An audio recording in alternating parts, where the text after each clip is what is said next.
বেশ কয়েকদিন ধরে গাঙ্গেয় পশ্চিমবঙ্গের প্রায় সমস্ত জায়গায় প্রখর রোদের সাথে গরমের তীব্রতা বেড়ে চলেছে।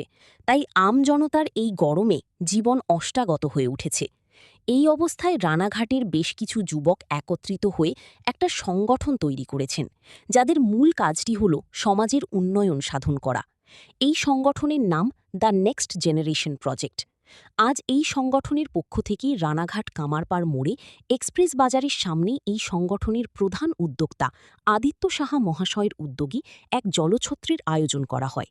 পথচলতি সাধারণ মানুষের হাতে সাধারণ জল থেকে শুরু করে আমপোড়া শরবতের ব্যবস্থা করেছেন তিনি। যতদিন এরকম গরম চলবে ততদিন তারা এই জলছত্রের ব্যবস্থা করবেন বলে জানান আদিত্য সাহা মহাশয়। এই ব্যাপারে পথচলতি সাধারণ মানুষ ও সংগঠনের মূল উদ্যোক্তা আদিত্য সাহা মহাশয় সাংবাদিকদের মুখোমুখি হয়ে কী জানালেন শুনে নেব। রানাঘাট থেকে সন্তুদের একটি বিশেষ report, Ranaghat live news Bangla, Ranaghat.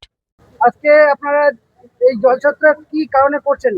প্রথমত নেক্সট জেনারেশন এর পক্ষ থেকে আমরা এটা করছি। নেক্সট জেনারেশন আগেও কোনো কালচার প্রোগ্রাম করেছে, তাছাড়া আগেও একটা শো আমরা করেছি। এবার থেকে আমরা সমাজসেবামূলক কর্মসূচিতে অংশগ্রহণ নেওয়ার জন্য এগিয়ে এসেছি। প্রথমেই আমরা প্রজেক্ট রেখেছি যেটা হচ্ছে আমাদের জলছত্র, বিনামূল্যে জলছত্র। অর্থাৎ এইখানে আমরা সাধারণ মানুষের জন্য, যারা পথচলতি যারা শ্রমিক আছে বা সাধারণ মানুষ, তাদের জন্য কিছু পানীয় জল, ঠান্ডা পানীয় জল, আমপোড়া সবাই বাতাসা রেখেছি। এই থেকেই আমাদের কর্মসূচি আজকে শুরু করছি সমাজসেবামূলক। এর মাধ্যমে জনসাধারণকে কি বার্তা দিতে চাচ্ছেন? প্রথমত এর মাধ্যমে আমরা তরুণ প্রজন্মকে বার্তা দিতে চাইছি যে তারা যাতে সমাজসেবামূলক কর্মসূচিতে এগিয়ে আসে, সাধারণ মানুষের পাশে থাকে, সাধারণ মানুষের সাহায্য করে। আচ্ছা, এই জলছত্রটা যে আপনারা করলেন, এই জলছত্রটা করার পর আপনাদের কেমন লাগছে এখন বর্তমানে? প্রথমত আমাদের ভালোই লাগছে। এর আগে আমি আরো সমাজসেবামূলক কর্মসূচিতে যুক্ত ছিলাম। এখন ছোট ছোট ভাই বোনদের নিয়ে আমরা এই কর্মসূচিটা করছি। সাধারণ মানুষেরও ব্যাপক সারা, সবাই বলছে ভালো হচ্ছে, এগিয়ে যেতেই হবেই। কততম বর্ষে এটা আমরা প্রথম করছি। নেক্সট জেনারেশন আমাদের 2025-এ আমরা শুরু করেছিলাম, এখনো 1 বছর কমপ্লিট হয়নি। আর কি কি কর্মসূচি আপনাদের পক্ষ থেকে করা হয়? এরপরে আমরা ভেবেছি হয়তো গরিব দুঃস্থদের স্টেশনে খাবার প্রদান করা, আর তাছাড়া এরপরে আরো রাস্তার যে সমস্ত ময়লা আছে এগুলো আগাগোড়ায় পরিষ্কার করা নিয়ে একটা কর্মসূচি আমরা ভেবেছি। এবার সবার সাথে ডিসকাস করে এটা আমরা রিভিল করব। এটা কি নেক্সট জেনারেশন প্রজেক্ট? হঠাৎ নামটা এরকম কেন? এটা প্রথমত তরুণ প্রজন্মকে নিয়ে করা। তরুণ প্রজন্ম যাতে আরো ওপর দিকে উঠে সমাজের সেবামূলক কাজ করে সাধারণ মানুষের পাশে থাকতে পারে, তাই জন্য দ্য নেক্সট জেনারেশন। কতজন সদস্য আছেন আপনারা? এইখানে প্রায় আমরা বলতে পারি 20 থেকে 25 জন সদস্য কিন্তু আছি।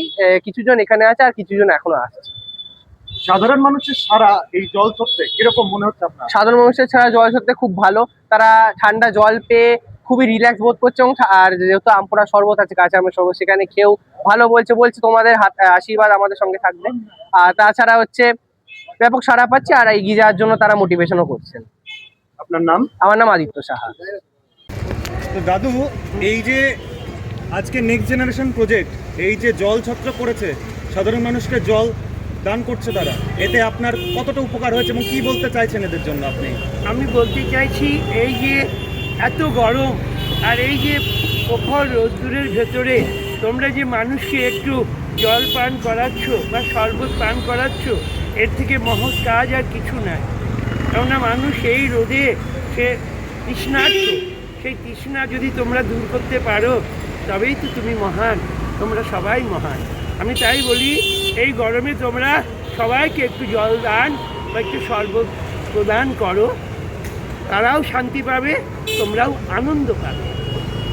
আপনার নাম পরিচয়? আপনার নাম? আমার নাম শ্রী সুনীল চক্রবর্তী। আমি 21 সালে একটা ভিডিও করেছিলাম, করোনা আমায় ধরো না। সেটা 10 লক্ষ ভিউ পেয়েছিল। আমেরিকায় বাঙালিরাও দেখেছিল, তারাও ফোন করেছিল। তারপরে ওইটা দেখে আবার সৌরভের যে ম্যানেজার, সে আমাকে কল করেছিল। আমি সৌরভের সঙ্গে গিয়ে আমি পার্টিসিপেট করেছিলাম 2021 সালে। আমার নাম শ্রী সুনীল চক্রবর্তী। আমি পৌরোহিত্য করি রানাঘাটে, আমাকে সবাই চেনে। আমার বাড়ি রানাঘাট, উত্তর নাসরা, 13 নম্বর ওয়ার্ড।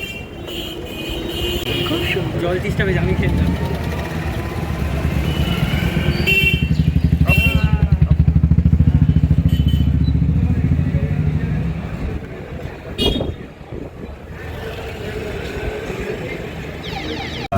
তাহলে এই যে এরা তোমাদের জল দিল, তো এই যে জল দিচ্ছে সবাইকে গরমকালে, এতে তোমার কেমন লাগছে এই ব্যাপারটা? জলটা ভালোই লাগছে। এরকম চাইছো আরো নাকি? চাচ্ছি আরো এদের আশীর্বাদ করছো তো? আশীর্বাদ করছে, ওটা খুব ভালো উপকার করেছে। আর কিছু বলবা, বলো তাহলে এদের জন্য। ধ্যান চালাচ্ছি, জলটা খেয়ে খুব শান্তি পেলাম।